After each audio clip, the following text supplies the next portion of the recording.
સુરતમાં ઇન્સ્ટાગ્રામ પર થયેલા પ્રેમના કારણે યુવતીને કરુણ અંજામ ભોગવવો પડ્યો છે. માનસિક રીતે ત્રાસ આપતા પ્રેમીના કારણે યુવતીએ આપઘાત જેવું મોટું પગલું ભરી લીધું હતું. આ મામલે પોલીસે દુષ્પ્રેરણાનો ગુનો નોંધી આરોપીની ધરપકડ કરી છે.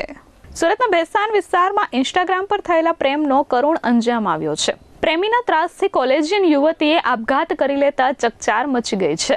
બહુચરાજીના કાર શોરૂમમાં કામ કરતો દિલીપ બાબરિયા નામનો ઈસમ ભેસ્તાનની કોલેજિયન યુવતી સાથે ઇન્સ્ટાગ્રામના માધ્યમથી સંપર્કમાં આવ્યો હતો અને બંને વચ્ચે પ્રેમ સંબંધ બંધાયો હતો. દિલીપ યુવતી પર અન્ય એક મુકેશ નામના યુવક સાથે વાત ન કરવા માટે સતત દબાણ કરતો હતો અને ધમકાવતો હતો. જો યુવતી વાત ચાલુ રાખશે તો પ્રેમ સંબંધો વિશે તેના પરિવારને કહી દેવાની અને સમાજમાં બદનામ કરવાની ધમકીઓ આપતો હતો. પ્રેમીના સતત માનસિક ત્રાસ અને તણાવથી કંટાળી યુવતીએ ગત 20 મેના રોજ પોતાના ઘરમાં પંખા સાથે દુપટ્ટો બાંધી આપઘાત કરી લીધો હતો. મૃતક યુવતીના પિતાની ફરિયાદના આધારે ભેસ્તાન પોલીસે આરોપી દિલીપ બાબરિયા વિરુદ્ધ ગુનો નોંધી તેની ધરપકડ કરી છે. ગઈ તારીખ 20/5/2026 ના રોજ ભેસ્તાન પોલીસ સ્ટેશનમાં એક મરણ જનાર શિવાની બલરાજસિંહ ગુલામસિંહ ભદોરિયા ઉંમર વર્ષ 26ને પોતાના ઘરમાં ગળે ફાંસો ખાઈ સુસાઇડ કરવાનો કેસ રજીસ્ટર કરવામાં આવેલ. આ અકસ્માત મોતની તપાસ ચાલુ હતી તે દરમિયાન જે ભોગ બનનાર છે શિવાની એનો મોબાઈલ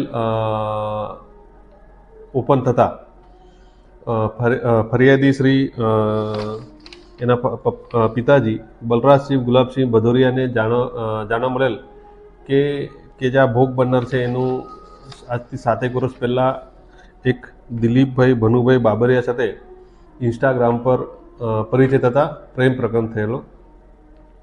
અને આ દિલીપ જે બાબરિયા છે એ અન્ય કોઈ સાથે જે ભોગ બનનાર છે એ અન્ય સાથે બોલતી હતી એ પ્રકારના શક વેમ રાખી સતત એને ટોર્ચર કરતો હતો. એવા વોટ્સઅપ ચેટના આધારે જાણવા મળેલું, જેના અનુસંધાને તેઓએ આ દિલીપ ભાનુભાઈ બાબરિયા વિરુદ્ધમાં ફરિયાદ આપતા